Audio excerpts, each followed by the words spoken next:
Not an ideal setup today. Um, this roof is super steep, and I kind of forgot the layout of the job, and I have a lot of my equipment out on other jobs, and I forgot my big ladder, and I forgot my big ladder on the other job. I didn't realize I'd need it today because I thought I remember this one being shorter. So we're coming up on this dormer roof in the back, and got a plank across, a couple ladders. I did get some scaffolding on the roof, but it's kind of sketchy. I couldn't get it wide enough for a 7-foot wide brace on there because of the two dormers, so I couldn't get a brace on there. But I mean, it's pretty stable without a brace. I've done this a lot throughout my career. They, as long as you don't wobble too much on them, they're fine. But really, when you put like frames on top, that's when you really start needing braces. But it's supposed to have a brace. I don't like that the plank are beyond, because we have to really worry about not stepping on them. But anyhow, let's get into the chimney here. I guess not a lot to say. It's leaking. It's been leaking for a while. The drywall's all damaged inside. This roof was just redone a few years back. This is the first look at the lead after we've removed these cap shingles, and you can see that we're holding water here. It's ponding up just like we thought, and then there's a lot of nail holes that are really close. And you can see where the water could go under that piece there on the side. You can see this roof vent is right there, so it's real close to the chimney. This one you can't see on this side. I think somebody different did this side, and then another guy did the other side. So this side actually doesn't look so bad. They've got this ice and water shield. It seems like it's pretty good. It's Protecto Wrap stuff. I think they make good product. The only problem is they've got a lot of stuff leaking out on it. So some ice and water shield is just better than other stuff. Actually, if you look at the roof right there, you can actually see, between the dormers here and there, they've got a bunch of stuff leaking out from the ice and water shield that kind of seeped out under the shingles, which is kind of gross. I don't know if it's from this stuff or if it's from this on this side. It's different than on this side. They've got this other stuff, and this is like that cheap paper stuff, and this stuff is like the shingles are like, they want to be bonded to it. See how they're just stuck, like they've been tarred down, which I don't think is a good thing. And this is just that paper stuff, super cheap, where you can just like you can just rip it, and you see it's like a paper. Yeah, so I don't like that stuff, and they must have run out of the other stuff because they started using this stuff here, or they ran out of this stuff and started using that. I don't know which one leaked, but it's pretty bad. So yeah, and then so the coverage on the lead and everything was pretty good. There's a lot of nails that are close to the chimney, even closer than that, and the lead itself is nailed down.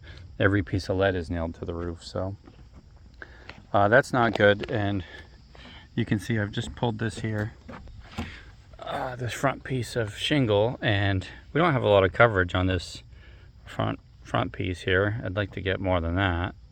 And but you can see where they had it all. They put the shingle over the top here and then nailed through everything.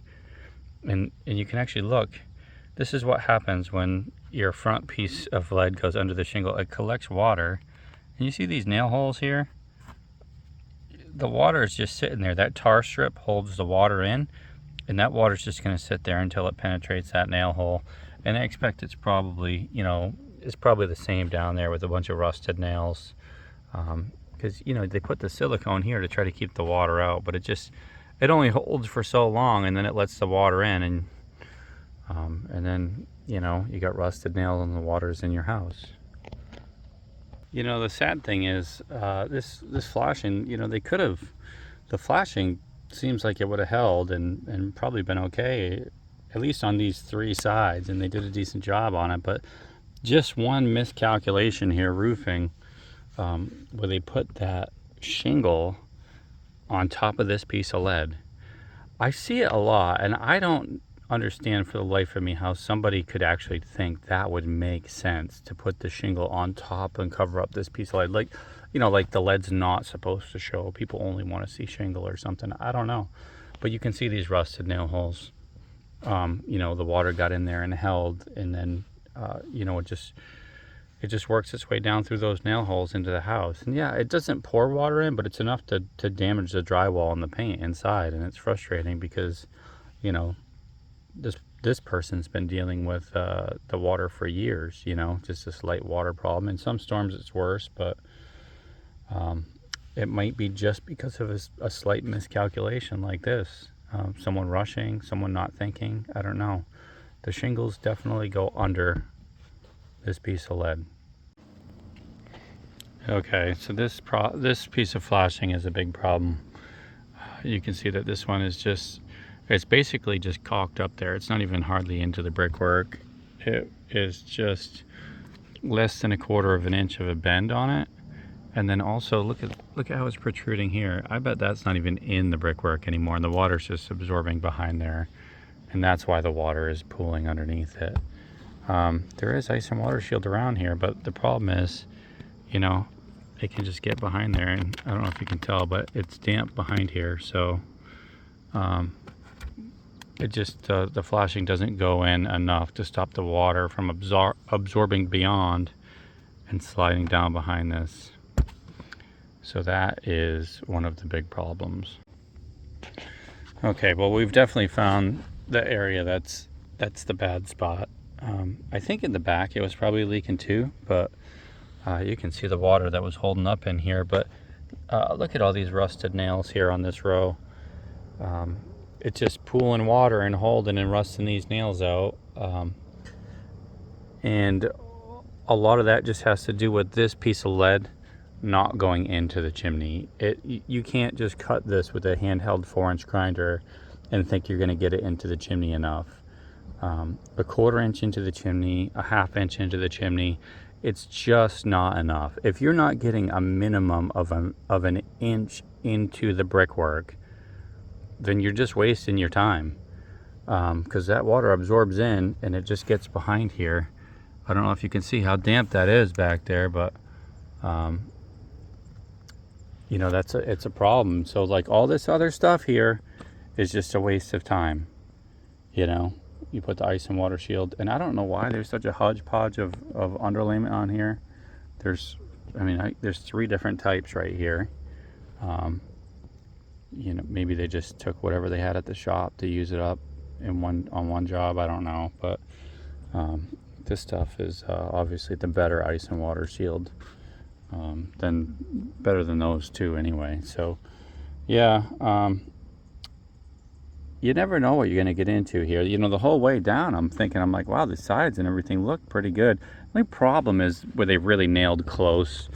You know, there's several nail holes that were like really close to the edge, and I don't like nails next to the edge of the chimney, so that's the biggest problem on the sides. But the overlap was good. These pieces were mudded in a long time ago by the mason, I guess, and those ones seem to go in pretty far. But that front piece, when they redid that, they didn't go in near far enough. So you have to do better than that. But anyhow, yeah, we've got it ripped apart mostly now, and you know, this stuff is miserable to rip the shingles off of because it's just turned to like sticky tar on the outside, and you know, we're trying to peel them up off of there. So but now, you know, we're almost to the point where I'm gonna rip all this lead off and redo it, even though some of it's decent.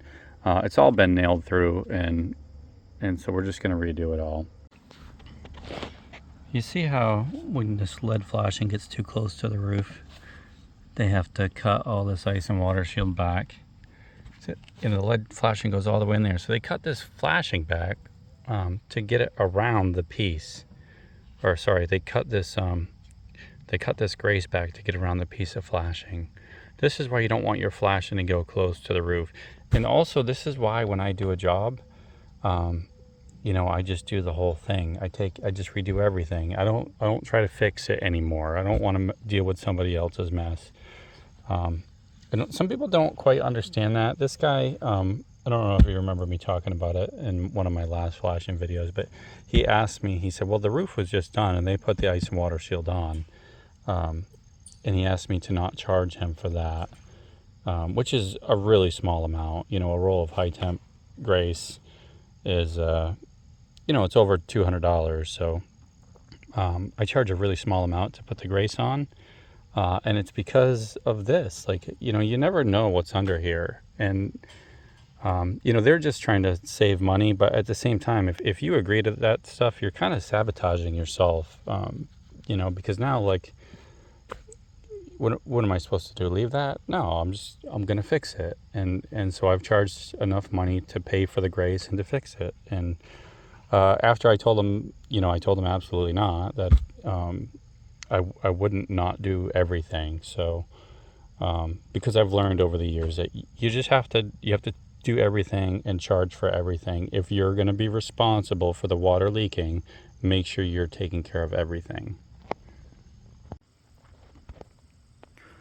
So I'm all cut out now. Just went around and cut out for all the flashing.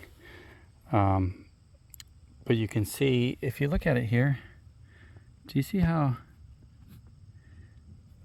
So all this moisture that's built up in here is actually trying to come out. And this is pretty common when you cut a chimney like this.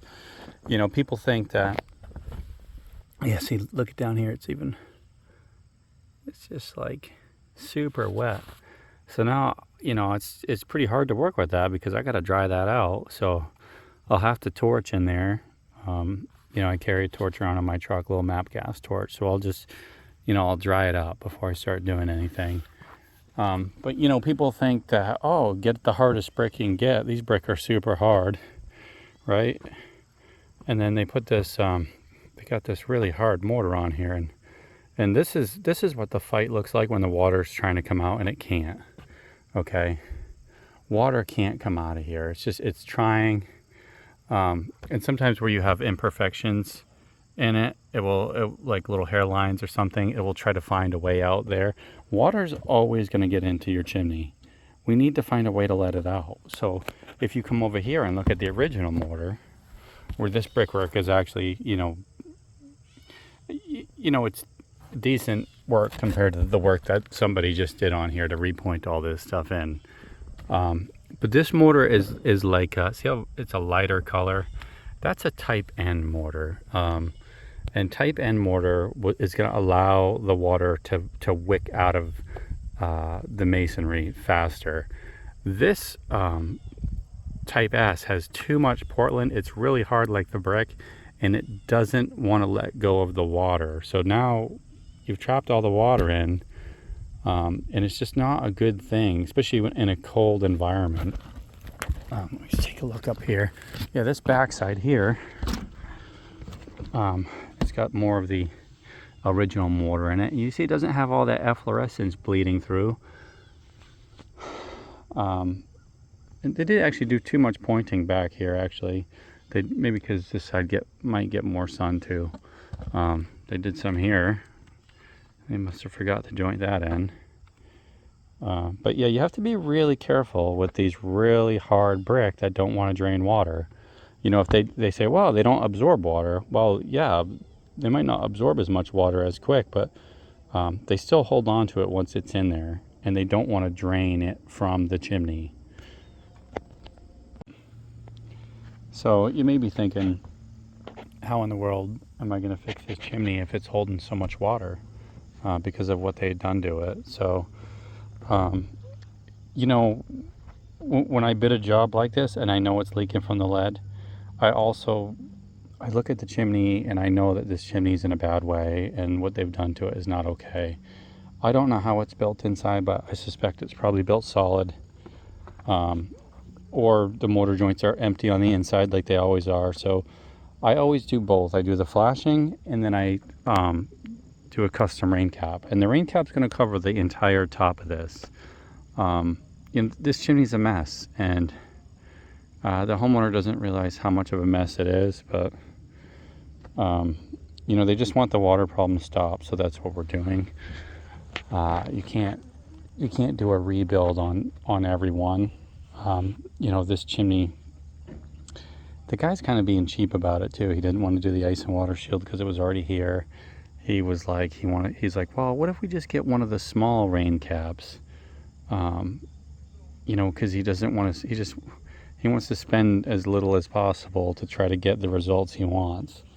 So, sometimes that happens, and you just got to do the best you can. And I don't compromise on the stuff I know I need to do. Like, I know this flashing needs to be done, the roof, the ice and water shield, and I know this needs a rain cap. A custom rain cap is one of the best things that you can do, if not the best thing that you can do for a problem chimney that leaks, especially one that's this size, or bigger. A lot of water comes in through the top, and if we can prevent 80% of the water from absorbing into this brickwork, we're going to be way better off.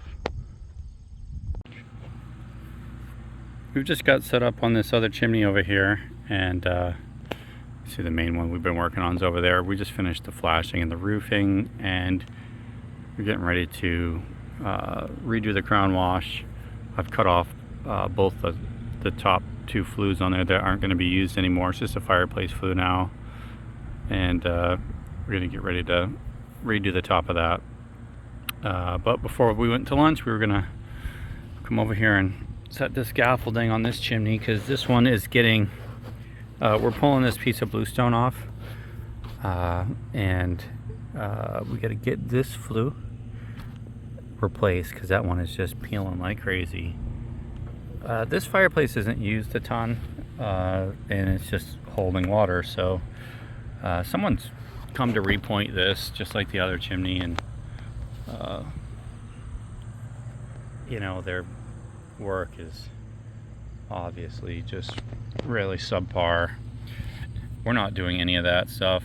I do feel bad looking at both the chimneys, the work that was done to them, and this one wasn't even fixed completely either. It was just whatever. So I'm not doing anything with the chimneys except for the tops really. This top is coming off. I don't like this style of a cap on a chimney anyway. And what happens is when you use your stove or appliance, it eats the mortar joints out of this brickwork and off the top, and these tops actually don't really even bond on. I bet I could just lift this one right up and off. Yep, it's loose all around. So that's how it goes with these things. So we're gonna pull the brick piers. The brick piers probably are hardly bonded on there. I'll be able to rip those off by hand. We're gonna remove the concrete crown wash and this 12 by 12 flue, put a new flue on, new crown wash, and measure it for a nice stainless cap with an overhang, so we can keep the water off and dripping away. Obviously, this style cap is not keeping enough water away, and also we want it to match that one over there. And some people ask me to do these style caps, and I just won't do them. You can find someone else to do them. I won't. I don't believe in them. I don't like them. I've ripped down a lot over the years. So we're going to put a stainless cap on that one, and they want one here to match. So yeah, and I've got this. I had to use the walkthrough scaffolding today because I just don't have any scaffolding left. It's all out. So I've got a bunch of walkthrough stuff still, and I don't know. I don't need it for much just to get up here. I thought it'd be nicer to set this up than to go off a ladder, which I did consider going off a ladder, but this will work better. I can just rip that bluestone top off and just get it out of there, and it's just a quick little thing. This job won't take long at all, and then we can just rip this scaffolding down and put it back in the truck. I will get over there and show you the progress we've made on that. I've just been, sometimes on the job I'm in such a rush because I'm so far behind with work this time of year that I'm just trying to really grind through and get work done, and I forget to video. So The flashing is done on that. The cap shingles are done, and we've moved on to the top. So I will show you the progress on that one soon. So I've just pulled that bluestone top, and like I thought, it wasn't bonded to anything, come right off. And you can see this is why I don't like these type of setups. They never bond. It never truly holds. And I just think it's a really poor way to do it. I don't like it. I've done it before with some granite piers that were, you know, epoxied and pinned into the blockwork of the chimney. And the pier is made of granite, one whole piece, and then you put a big granite top on it. I've done that. You need a crane to set them usually, but those ones aren't bad. But I mean, it's not practical. And then when you come back to work on your chimney or have it serviced, you've got all this stuff in the way. You can't even hardly look down here to see what's wrong with it, you know, or what's nesting in there. At least with the stainless caps, you know, there's just a couple 7/16 nuts that you could take off. You know, sometimes there's 6 of them, and they come right off, and then you can service your chimney and get right in there, and they're all around better, and they keep the animals out too. You know, the real shame is this brickwork, and it was all nice looking. Like they did a decent job putting this chimney together for the brick and stuff they were working with, you know. And now look at this stuff. I mean, this is just garbage. And you know, they hired a professional to do this, and it's just.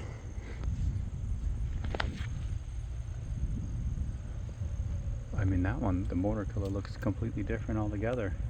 That's real dark. This is much lighter. Done by the same careless person, you can tell. I mean, the work's identical. They hired someone to do it, and I don't really know. I don't know who they hired, but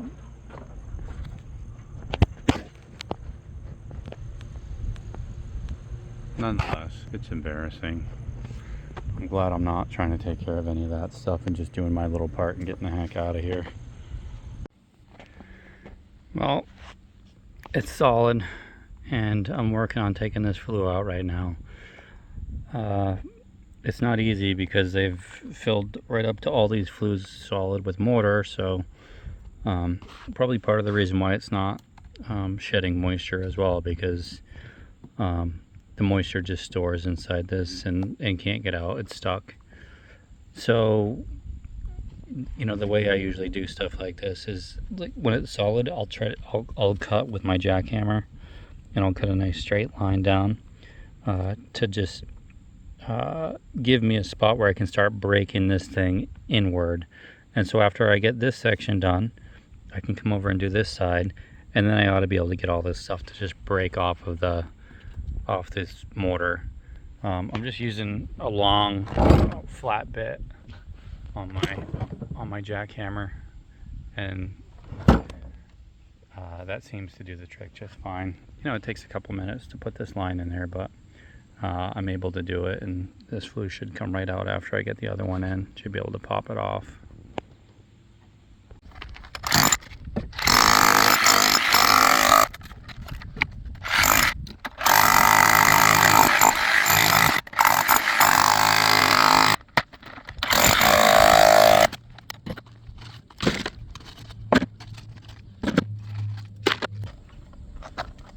Do you think we should put a bond break on this one? It's not even, there's no point. Defeats the whole purpose when you fill it solid. I'm proud of you. I feel like you're learning. You've been watching my videos? No, it's just common sense. The whole thing, like, whole chimneys are split down the middle.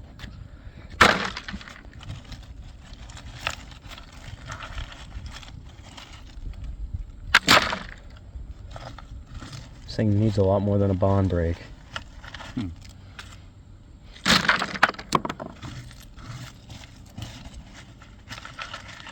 Well, a rain cap ought to help it out. No? I mean, is it leaking? At all? No, this one's on the, see how it's on the gable end? I don't know what a gable is.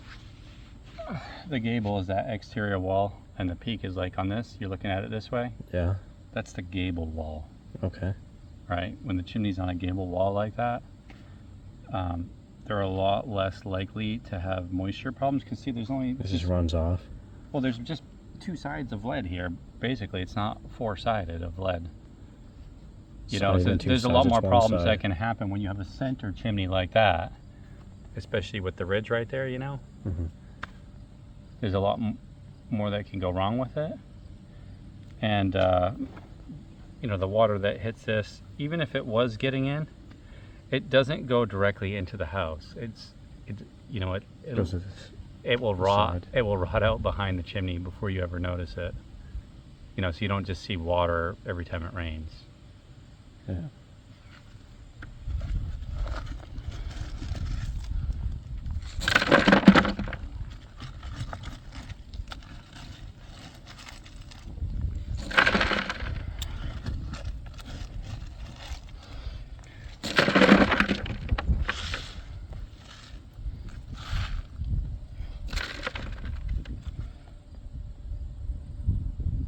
Okay, it's almost there. I'm almost free. I'm just gonna break off a couple more here. Ah, get out of there.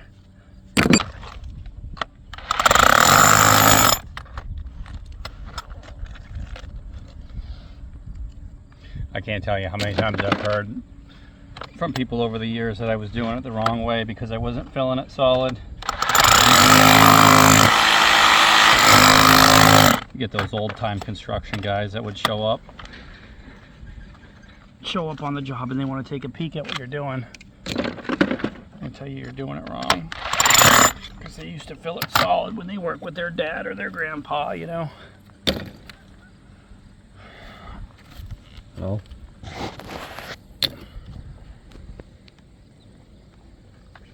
You're cutting corners.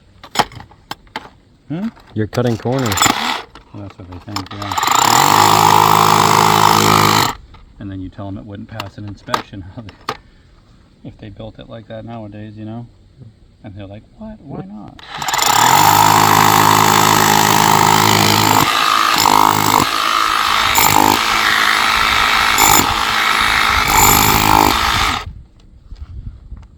Look at this.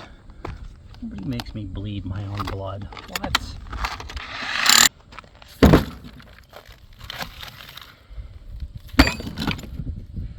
Okay,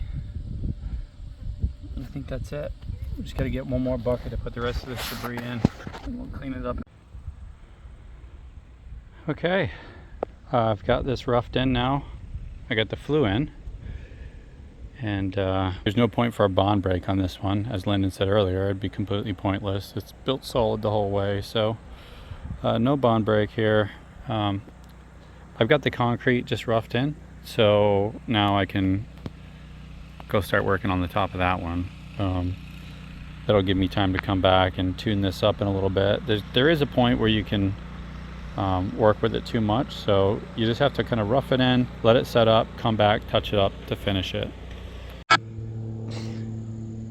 Okay, we're back on this side, and this is how I blocked off the flues. I took the flues down below and bridged over, and I've just got I put this rapid set mix on here, so it's like the stuff gets super hard. I mean, like super hard. I don't know how many PSI that is right now, but that's crazy. This is the, I forget what it's a rapid set brand by, what do you get? You get this stuff at Home Depot.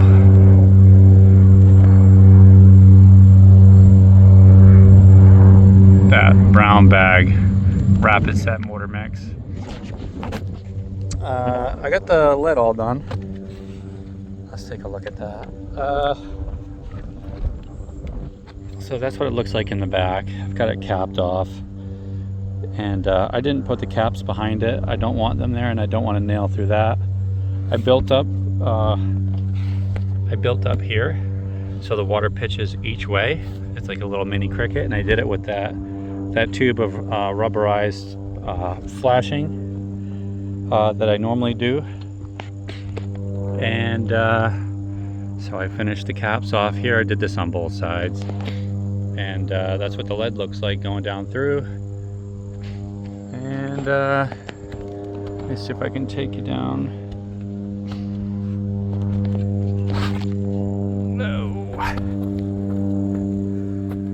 That's what the front looks like.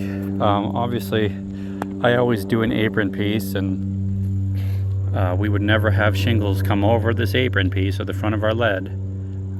We want we want water to come down and roll off onto the top of the shingle, not behind it. So,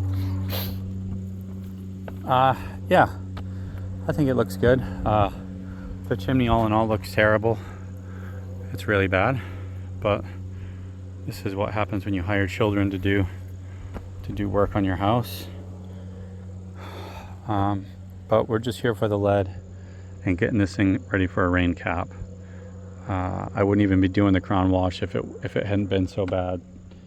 I would have just put a rain cap on it and called it a day.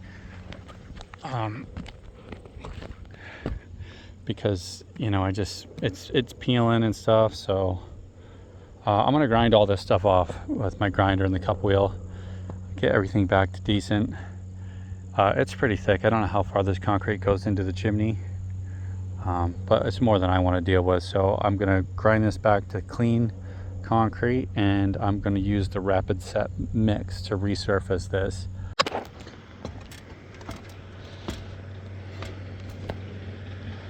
That's all she wrote. It's probably been 30 minutes since I started putting this stuff on. It's hard, as you can see. It's really hard already, this stuff, and it gets warm. But every time I get this stuff, this rapid set stuff, I always forget how gritty it is. And there's a lot of other products out there that do the same thing, but this stuff is super gritty. It's just like fine grit, but I don't know. I don't care for it. Obviously, I did fine here. We're just going to put a stainless cap over this, so it's no big deal. But I usually like a little smoother finish than this. And they sell a bag mix at Lowe's that's really good. And then, Umico makes one. And then there's another one that's called TDQ by Masco. And that one's pretty good. Or by Silpro. Silpro makes it. That's called TDQ. That one's pretty good too. But this one's definitely the grittiest out of all of them. But yeah, this is it. I went over and touched up that one over there. That one's all set. We're just going to take the scaffolding down over there and take the roof scaffolding down. This one's done. The caps will get ordered, and I don't know. These caps take forever to come in. Probably 5 weeks if I'm lucky. They can't get their act together. I used to get stainless caps in just a couple days, but now it's weeks at a time. So I'll just call it good for now, and then in another month and a half come back and install these rain caps.